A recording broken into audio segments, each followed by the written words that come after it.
Hi hello అందరికీ నమస్కారం. Welcome to our channel. నేను ఆదిత్య.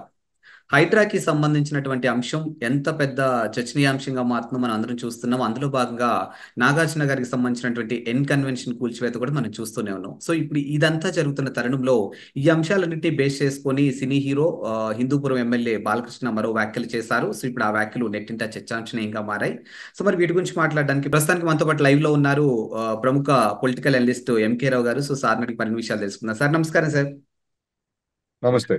చెప్పండి. సార్ నాగార్జున గారికి సంబంధించినటువంటి కన్వెన్షన్ సెంటర్ ని కూల్చివేయడంలో భాగంగా చాలా మంది సెలబ్రిటీస్ నాగార్జున గారికి మద్దతు పలుకుతూ గవర్నమెంట్ ని రిక్వెస్ట్ చేస్తూ అంటూ ఒక వార్త కూడా మనం సోషల్ మీడియా వేదికగా చూసాము. ఇకపోతే బాలకృష్ణ మాత్రానికి ఈ అంశం మీద నేను గతంలోనే చెప్పాను, బీఆర్ఎస్ పాలనలో ఉన్నప్పుడే ఇవన్నీ అక్రమాస్తులు అని చెప్పేసి నేను చెప్పాను అని చెప్పి ఆయన చేసినటువంటి వ్యాఖ్యలు ఇప్పుడు మరోసారి తెర మీదకి వచ్చాయి. సో మరి ఈ అంశాన్ని మనం అసలు ఎలా చూడొచ్చు? ఇప్పుడు బాలకృష్ణ గారు గతంలో ఏం చెప్పారు, లేకపోతే ఇప్పుడు ఏం చెప్పారు? ఒకవేళ ఇప్పుడు చెప్పినటువంటి దానిలో అవన్నీ అక్రమ ఆస్తులే అని నేను అప్పుడే చెప్పాను అని చెప్తున్నారని అంటున్నారు. అవి అక్రమ ఆస్తే అని చెప్పేసి గతంలోనే నాగార్జున గారికి నోటీసులు ఇచ్చారు. దానికి అనుమతులు కూడా లేవని నోటీసులు ఇచ్చారు. అది కోర్టులో ఉన్నది.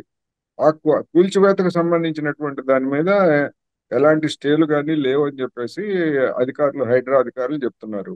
ఆ నోటీసులు, ఆ కేసులు వాటన్నిటిని పరిశీలించిన తర్వాతనే ఆ కన్వెన్షన్ అంటే ఆ భవనాలు, ఆ సముదాయాల మీద ఎలాంటి నిషేధాలు లేవు, లేకపోతే స్టేలు లేవు అనేటువంటి అంశాన్ని అవకాశంగా తీసుకొని అక్రమ కట్టడం అని నిర్ణయించారు కనుక ఆ అక్రమ కట్టడాన్ని సక్రమంగా మార్చుకోవాలని నాగార్జున గారు గతంలో ప్రభుత్వానికి దరఖాస్తు చేశారు. అంటే ఏమిటి, దాని అర్థం ఏమిటి? మేము చట్టాన్ని ఉల్లంఘించాము, ఆ ఉల్లంఘించినటువంటి దాన్ని మీరు సరిచేయండి, దానికి అవసరమైనటువంటి పెనాల్టీ ఎట్లాంటి మేము కట్టామనే కదా. అందుకని దాన్ని సరిచేయమని దరఖాస్తు చేయడంలోనే అక్రమాలకు పాల్పడినట్టు అంగీకరించినట్టు అవుతుంది. ఒకవేళ నిజంగా ఒకవేళ కోర్టులు కానీ లేదా న్యాయస్థానాలు ఇచ్చినటువంటి ఆదేశాల్లో అటువంటి స్టే లేదా కూల్చివేయకూడదు అని కనుక ఉంటే డెఫినెట్ గా ఇప్పుడు కూల్చివేసినటువంటి హైడ్రా కానీ లేదా దాన్ని ఏర్పాటు చేసినటువంటి ప్రభుత్వం కానీ ఇప్పుడు కోర్టుకు సంజాయిషి చెప్పుకోవాల్సి వస్తుంది. అందుకని కోర్టు విచారణలో ఉన్నది అది. అది కోర్టుకి ప్రభుత్వం ఏం చెప్తుంది, హైడ్రా ఏం చెప్తుంది, లేకపోతే నాగార్జున గారు తన దగ్గర ఉన్నటువంటి ఆ, వాస్తవాలను ఏ విధంగా సమర్పిస్తారు ఏమిటి అనేటువంటిది మనం చూడాలి. అవి చూసేంత వరకు, కోర్టు వాటి గురించి పరిశీలన చేసి నిర్ణయించేంత వరకు నాగార్జున గారు తప్పు చేశారనో ఒప్పు చేశారనో మీడియాలో ఒక జర్నలిస్ట్ గా నేను చెప్పడానికి నాకేమీ అర్హత లేదు. ఎందుకంటే నిర్ణయించాల్సింది కోర్టు పరిధిలో ఉన్నటువంటి అంశం అది. అధికార యంత్రాంగం ఒక వర్షం చెప్తా ఉంది, ఆయన ఒక వర్షం చెప్తున్నారు. ఏది అనేటువంటిది తేల్చాల్సింది ఎవరు? మనం మీడియా కాదు, లేదా మన లాంటి వాళ్ళు కాదు, చట్టబద్ధమైనటువంటి కోర్టు తేల్చాలి. అందుకని ఇప్పుడు కోర్టును తేల్చనివ్వండి, ఏం చెప్తుంది. ఇక గతంలో ఉన్నటువంటి ప్రభుత్వంతో లేదా ఇప్పుడున్నటువంటి ప్రభుత్వంతో సినిమా పెద్దలు కానివ్వండి లేదా ఇండస్ట్రీలో ఉన్నటువంటి వాళ్ళు, వివిధ రకాలకు చెందినటువంటి వాళ్ళు కలవచ్చు, మాట్లాడవచ్చు, ఇంకేదైనా చేయొచ్చు. కలిసినంత మాత్రానే వాళ్ళు ఏదో అక్రమాలను సక్రమాలు చేసుకోవడానికి లేదా ఆక్రమణల కోసం కలిశారు అనేటువంటి అభిప్రాయాలను వ్యక్తం చేయడం సరైనది కాదు. ఏదైనా ఉంటే నిర్దిష్టంగా మాట్లాడాలి. అది బాలయ్య అయినా, చిరంజీవి అయినా, నాగార్జున అయినా, ఎవరికైనా అదే వర్తిస్తుంది. అందుకని నేను గతంలోనే చెప్పానంటే ఏం చెప్పారు గతంలోనే మీరు? గతంలో గతంలో మీరు ఎందుకు చెప్పారు ఏమిటనేటువంటి ప్రశ్న సహజంగానే వస్తుంది. అందుకని ఆ వివాదంలోకి పోవడం అనవసరం. ఏదైనా కానీ చట్టబద్ధంగా జరిగిందా, చట్ట విరుద్ధంగా జరిగిందా, లేదా ఎంపిక చేసుకున్నటువంటి వాళ్ళ మధ్య మాత్రమే ఇటువంటి పంజా విసురుతున్నారా, మిగిలినటువంటి వాళ్ళని రాజకీయ కారణాలతో ఏమైనా వదిలివేస్తున్నారా అనేటువంటిది చూడాలి. ఉదాహరణకు జన్వాడ ఫామ్ హౌస్ గురించి హౌస్. గతంలో అది నాకేం సంబంధం లేదు, నాది కాదని చెప్పేసి కేటీఆర్ చెప్పారు. మరి ఇప్పుడు దాని గురించి నేను దాన్ని లీజుకు తీసుకున్నాను, దాన్ని డెవలప్ చేశాను అని ఇప్పుడు చెప్తున్నారు. లేదు, అది అక్రమ కట్టడం అని కనుక తేలితే దాన్ని నేనే కూల్చివేయిస్తానని చెప్తున్నారు. మరి తనది కాని దాన్ని తాను ఎలా కూల్చివేయిస్తారు?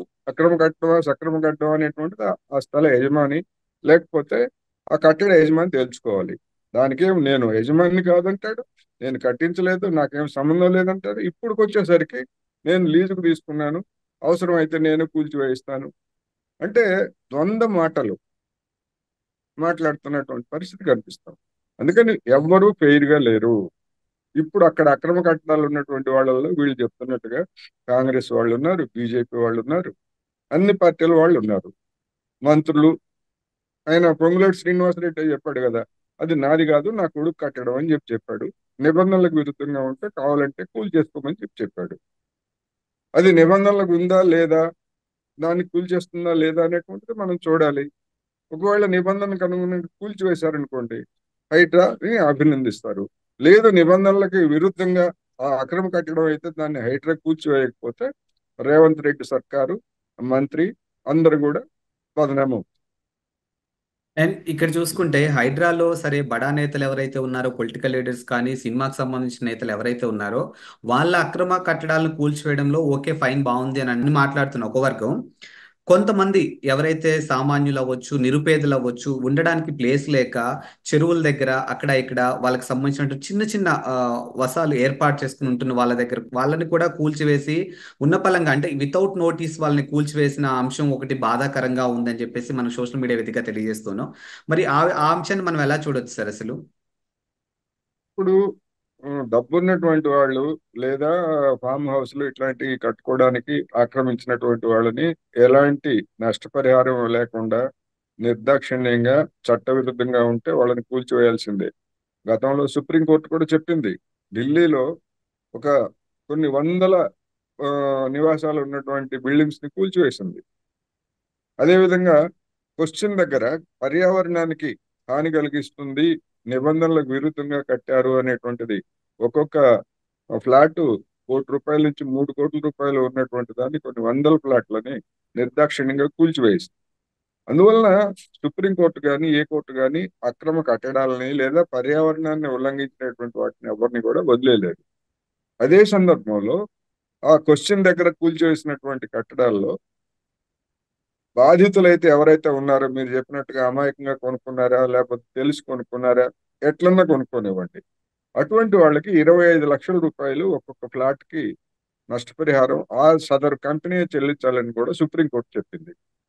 అందువలన మీరు చెప్పినట్టుగా ఇక్కడ గండిపేట పరిసరాల్లో కానీ లేదా ఏ చెరువు పరిసరాల్లో కానీ ఉండటానికి 50 గజాల్లో 100 గజాల్లోనో లేదా ఎక్కడో బయటకు వచ్చినటువంటి వాళ్ళు నివాసం వేసుకొని ఒక చిన్న ఇల్లు కట్టుకొని అటువంటిది ఏదన్నా ఉంటే అటువంటి వాటిని తొలగించాల్సి వచ్చినప్పుడు వాళ్ళకి ప్రత్యామ్నాయంగా వేరే చోట ఇళ్ల స్థలాలు ఇవ్వడం అనేటువంటిది ఒక సామాజిక న్యాయం, అది ధర్మం.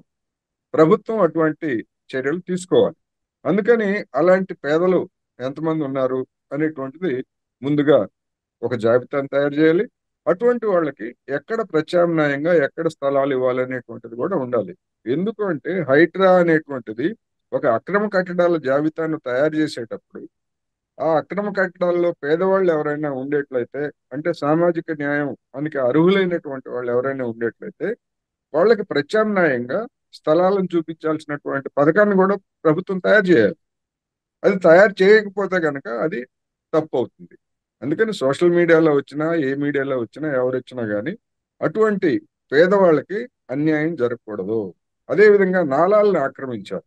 నాలాలను ఆక్రమించినటువంటి వాళ్ళలో కూడా పేదలు ఉన్నారు, ధనికులు ఉన్నారు, బడాబాబులు కూడా పెద్ద పెద్ద వాళ్ళు ఉన్నారు. అటువంటి వాళ్ళ పట్ల కూడా ఇదే వైఖరి తీసుకోవాలి. నాళాలు అనేటువంటి వాటిని వర్షపు నీరు సాఫీగా సాగేందుకు వెళ్ళిపోయేందుకు ఏర్పాటు చేయాలి. లేకపోయేట్లయితే వరదలు వస్తాయి కదా. అందుకని అటువంటి వాటన్నిటిని తొలగించేటప్పుడు సామాజిక న్యాయానికి అనుగుణంగా పేదలుగా ఉన్నటువంటి వాళ్ళకి ప్రత్యామ్నాయాలు చూపించాలి. ఉదాహరణకి నేల అంటే మన హుస్సేన్ సాగర్ పక్కనే ఉన్నటువంటి నాళా మీద పెద్ద హోటల్, మారియట్ హోటల్ ఏదో ఉంది కదా, గతంలో వైస్రాయ్ అని పిలిచేవాళ్ళు. ఆ హోటల్ ఉంది కదా, ఆ హోటల్ మరి నాలా మీదనే కట్టారనేటువంటి విమర్శలు వచ్చాయి కదా. మరి అటువంటి వాళ్ళు వాళ్ళ పట్ల అదే విధంగా దాని పక్కనే ఓ 50 గజాల్లోనో 25 గజాల్లోనో ఇల్లు వేసుకొని ఉండటానికి ఉన్నటువంటి ఒక పేదవాడి పట్ల ఒకే విధంగా ఉంటాము అంటే కుదరదు. అందుకని విచక్షణ పాటించి పేదవాళ్ళకి అన్యాయం జరగకూడదు. లేకపోయేట్లయితే ఒక సామాజిక సమస్యగా తలెత్తే అవకాశం ఉందనేది ఈ సందర్భంగా మనం చెప్పుకోవాలి. Thank you sir. నమస్తే.